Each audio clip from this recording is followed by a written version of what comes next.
함께 보실 하나님의 말씀은 호세아서 1장 2절에서 9절 말씀 가지고 이름 안에 담긴 사연이라는 제목을 가지고 함께 말씀의 은혜를 나누고자 합니다. 새길 말씀은 2절 말씀입니다. 여호와께서 비로소 호세아로 말씀하시니라. 여호와께서 호세아에게 이르시되 너는 가서 음란한 아내를 취하여 음란한 자식들을 낳으라. 이 나라가 여호와를 떠나 크게 행음함이니라. 조금 듣기에는 회개한 말씀처럼 들릴 수도 있는 이 호세아 선지자를 통해서 하나님의 마음을 표현하신 이 호세아서 말씀을 가지고 이름에 담긴 사연이라는 제목으로 하나님께서 우리에게 무엇을 말씀하시고자 하는지 한번 함께 생각하도록 하겠습니다. 부모님들이 자녀들의 이름을 지을 때 다 하나같이 신경을 써서 이름을 짓곤 합니다. 부르기도 좋고 의미도 있고, 그리고 그 좋은 이름처럼 앞으로 우리 자녀들에게 좋은 일이 있기를 바라는 마음으로 이름에 희망을 담아서 아주 신경 써서 이름을 짓습니다. 저도 제 자녀들의 이름을 그렇게 생각했고, 또 그렇게 이름을 짓느라 10달 동안 고생을 하였죠. 이름 하나 짓는데 10달을 고생했습니다. 그런데 이 아이는 태어나기도 전에 이름이 이미 존재한 거예요. 태어나기도 전에 이름을 이미 존재했습니다. 그 이름의 의미를 생각하면서 살길 바라고, 또 부르면서 살길 바라고 그렇게 생각을 하지만 그 의미를 생각하는 사람들이 몇이나 있을까 생각해 봅니다. 성호라는 이름도 참 좋은 이름입니다. 그런데 저를 그렇게 부르실 때 대부분 성호라고 부르시지 않잖아요. 저희 어머니도 저를 성호라고 안 부르세요. 윤 목사라고 부르시죠. 저희 형님도 그러고 보니까 동생이라고 부르시는지. 제 이름을 오늘 아침에도 아이들이 이렇게 놀이 비슷한 걸 하다가 예를 들면 똑같은 말 하면 얼음 땡 뭐 이런 것처럼 그 상대방이 땡 해줘야지 되는 거예요. 근데 아이들은 그 상대방이 저의 이름을 딱 불러줘야지만 저는 후라이가 되는 거예요. 근데 서로가 아빠 그랬으니까 이제 아빠는 후라이야 라고 하는데 아빠 이름은 아빠가 아닌데 그러고 보니까 제 이름 들어본 지가 꽤 됐네요. 네. 하여튼간 이름은 그렇게 불러서 대부분 비슷한 상황인 것 같은데, 부르면서 그 부른 이름의 의미대로 살고 일이 있었으면 좋겠다라고 생각하지만 또 그닥 그렇게 많이 그것을 생각하지는 않는다라는 겁니다. 그런데 고대에는 이름을 지을 때 아이를 태어나고서 이 아이가 이렇게 자랐으면 좋겠다, 이름대로 됐으면 좋겠다라는 생각이 아니라 아이가 태어나고 자라면서 구별을 하기 위해서 이름을 지었습니다. 개똥이, 소똥이, 말똥이. 그러다 보면 첫째, 둘째, 셋째 이렇게 가다가 막둥이 뭐 이런 식으로 가잖아요. 많이 낳으시니까 이름을 지을 의미가 점점 없어져요. 그냥 누군지만 구별하기 위해서 그런 거죠. 그래서 이제 옛날 영화 중에 이제 늑대와 함께 춤을이라는 거기에 보면 그 인디안들의 이름을 짓는데 그 인디안들의 이름을 어떻게 짓냐면 뭐 발빠른 목, 뭐 날쌘 도리 뭐 이런 식으로 이름을 짓는 거예요. 그 사람이 가지고 있는 특징을 가지고서 이름을 지었다라는 말이죠. 지혜롭고 총명하면 그렇게 이름을 지었고, 아주 힘이 세면 또 이름을 그렇게 지었습니다. 그러니까 고대에는 이름을 먼저 짓고 아이가 태어나는 게 아니라 아이가 태어나서 자라고 성장하면서 그 아이들에게 이름이 지어진 거예요. 조선시대에도 조선시대만 해도 임금들의 이름이 다 있었지만 우린 태종태세 문단세 뭐 이렇게 하잖아요. 그거는 다 후대에 붙여진 그 왕의 특징을 생각하면서 뭐 태종, 처음에 나라를 세웠으니까 태조라고 하고 이런 식으로 지어진 것입니다. 그러면 어른들의 말씀처럼 이름대로 된다라는 말을 많이 들어보셨잖아요. 그러면 과연 이것은 옳지 않은 말이 될 수도 있겠다라는 생각이 드는 것입니다. 그렇다면 이름대로 됐으면 저는 정말 큰 인물이, 아주 성자가 되었어야 할 이름이라는 거죠. 아니면 사는 대로 이름이 지을 것인지, 우리가 이 부분을 한번 생각해 봤으면 좋겠습니다. 내게 주어진 그 이름대로 사람이 되는 것인지, 아니면 내가 살아가는 삶의 방식에 따라서 그 이름이 붙여질 것인지. 오늘 본문 내용과 같이 살펴보면 호세아가 역사적으로 정말 그와 같은 음탕한 여인과 결혼을 했는지는 확실하지 않습니다. 그러나 호세아 전체를 통해서 이처럼 하나님의 백성과 하나님은 혼인한 관계로 이야기되고 있습니다. 그런데 신부인 백성이 자꾸 딴 남자를 찾아가는 거죠. 그래서 하나님의 말씀이 바람난 여인과 결혼하여 출생하게 된 아이들이 모두 하나님으로부터 버림을 받았다라는 이야기가 될 것입니다. 우선 하나님의 말씀을 받는 이 선지자는 호세아입니다. 여호와는 구원이시다라는 의미를 갖고 있죠. 이 호세아를 사람들이 본다면 하나님은 구원이시다라는 사실을 상기시키게 되는 거예요. 우리는 호세아라고 부르지만 그들은 그 호세아의 이름을 갖고 있는 여호와 하나님은 구원이시다라는 그 의미를 상기시킨다는 말씀이죠.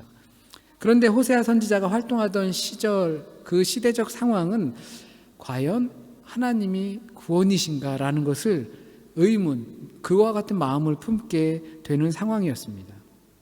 당시 강대국이었던 아시리아는 북쪽으로부터 남진 정책을 펼치고 있었고, 거기에 이스라엘은 바람 앞에 등불과 같은 상황이었습니다.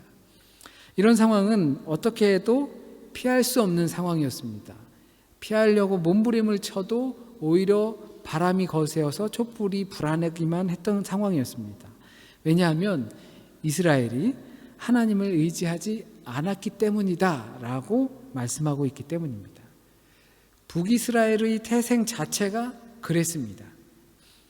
이스라엘이 남과 북으로 갈라질 때 북쪽 임금은 여로보암이었습니다. 그러니까 이 다윗의 혈통이 아니었던 것이죠. 그리고 다윗의 혈통을 배신하고 북쪽에 다윗과 우리가 무슨 상관이 있냐라고 하면서 왕국을 세운 것입니다. 분열이 되었죠. 그 이후로 이들은 끊임없이 이방신을 섬겼습니다. 다르게 말하면 이방신을 섬긴 거지만 혼합 종교를 만들어 간 것입니다. 그리고 산당까지 만들었습니다.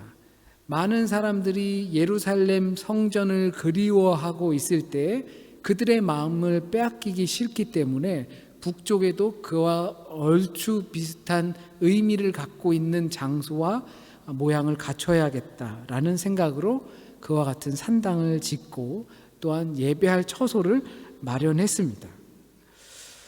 예루살렘을 제외하고 새로운 산당을 지었다, 또는 또 새로운 예배 장소를 만들었다. 거기서 예배를 드리면 안 된다. 그랬기 때문에 너희들이 하나님으로부터 버림을 받는다. 그런 차원이 아닙니다. 장소라는 것은 하나님만을 온전히 예배하기 위한 도구일 뿐인 것이죠. 그러나 이들이 거기에 온갖 것을 섞어버렸기 때문입니다.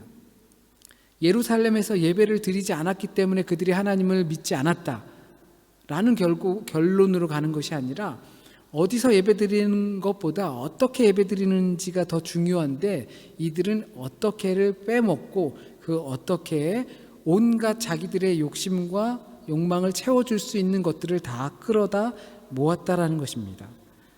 그것이 음탕한 행위다라고 성경은 기록하고 있습니다. 하나님과 신부된 이 백성들이 그것을 하나님만으로 만족하지 못하고 자기의 욕망을 채울 수 있는 온갖 것들을 다 내 집안에 끌어들여 모았기 때문에 어디서 예배 드리는 것보다 예배의 장소는 단순히 그것을 흐트러 놓는 문제였기 때문에 그렇습니다.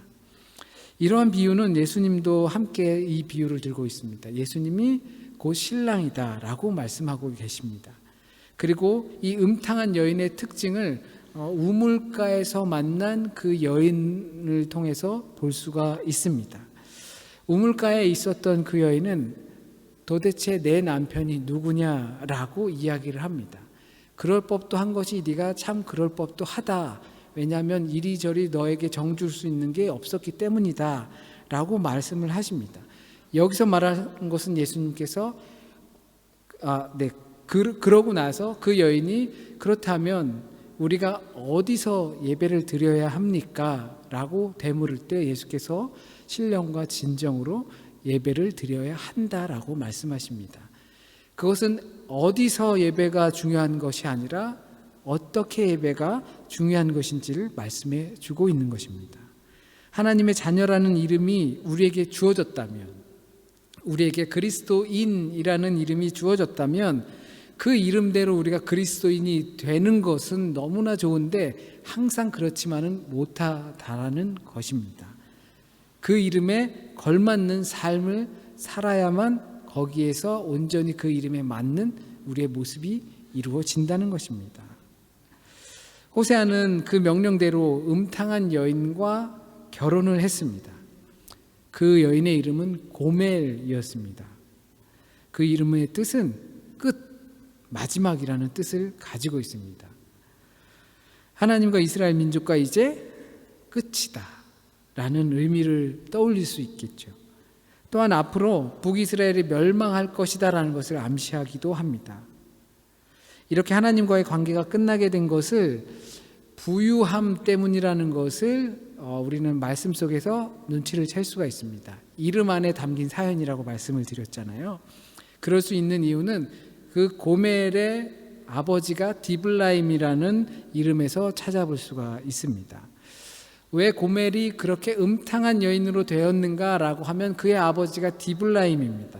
그 디블라임이라는 뜻은 부유하다, 풍성하다, 두무화과 이런 의미를 가지고 있습니다.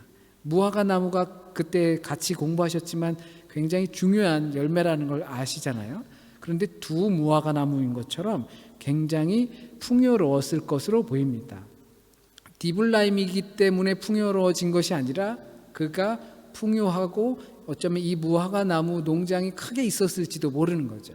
그렇기 때문에 그의 이름이 디블라임이라고 지어졌을 확률이 매우 높습니다. 그와 같이 풍성한 가운데서 태어난 고멜이 그렇게 음탕한 여인으로 되었다라는 것입니다. 우린 모두 자녀들이 부유한 가운데서 자라길 바랍니다. 많은 것들을 하고 또 실력도 키우고 그랬으면 하는 마음이 있죠. 그래서 될 수 있는 한 잘 해주고 싶어 하는 것이 부모들의 마음입니다. 그러나 부족함을 모르고 자라면 안 된다는 걸 우리는 또한 보게 됩니다. 부족함을 느끼지만 만족함이 있는 자녀들이 건강하게 자란다는 사실을 우리는 잘 알고 있습니다. 고멜이 풍요로움 속에서 자랐지만 만족함이 없었을 것으로 보입니다.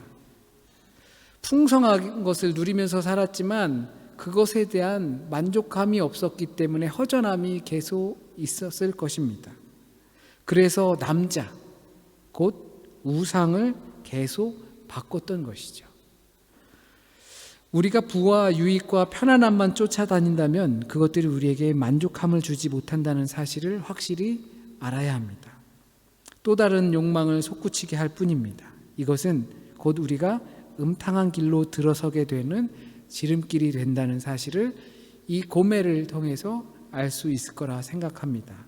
고멜은 만족함이 없었기 때문에 풍요함 가운데서도 다른 신들, 다른 남자를 찾으며 음탕한 여인이라 부르려지게 되었던 것입니다.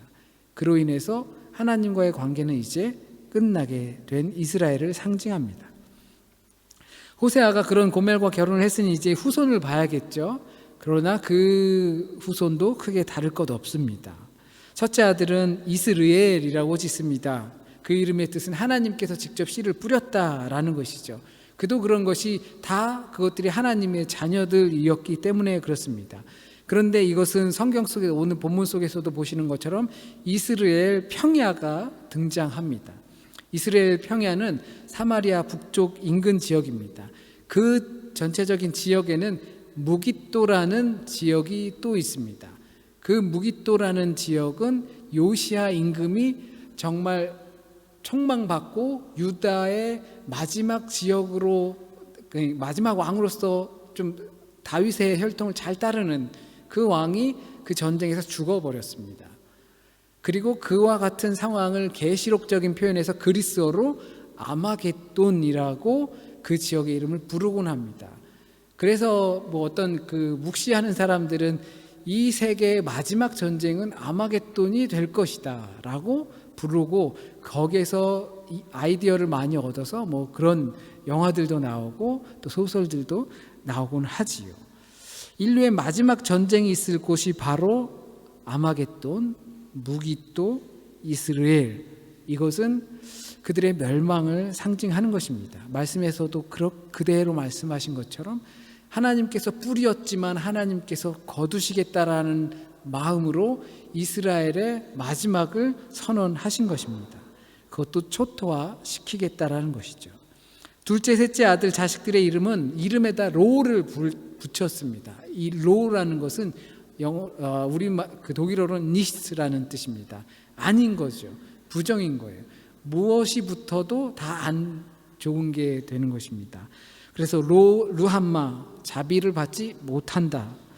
로암미, 내 백성이 아니다라는 그 이름을 주게 된 것입니다. 그 자식들의 이름을 보면 하나님이 뿌린 자들이지만 더 이상 자비를 받지 못하고 더 이상 하나님의 백성이 아니다라는 것입니다. 왜냐하면 하나님 한 분만으로 만족하지 못해서 주어진 풍요로움에 끌려다니며 살았기 때문에 하나님의 자녀들이라는 이름은 있지만 더 이상 자비를 받지 못하고 백성이 아니고 관계가 끝나버렸기 때문입니다. 서두에도 말씀드린 것처럼 우린 좋은 이름을 지어주려고 노력합니다. 그 이름대로 되기를 바라고 있죠. 하나님께서도 우리에게 그것을 바라시고 우리에게 이름을 지어 주셨습니다. 각자의 이름을 주셨고 직업도 주셨고 가정도 주셨습니다. 그리고 그리스도인이라는 보편적인 이름도 우리에게 주셨습니다. 좋은 이름을 지어주려고 좋은 환경을 가지려고 하는 것은 너무나 중요하지만 우리가 그 지어주신 이름대로 살기 위해선 하나님 한 분만으로 만족하는 법을 익혀야 합니다.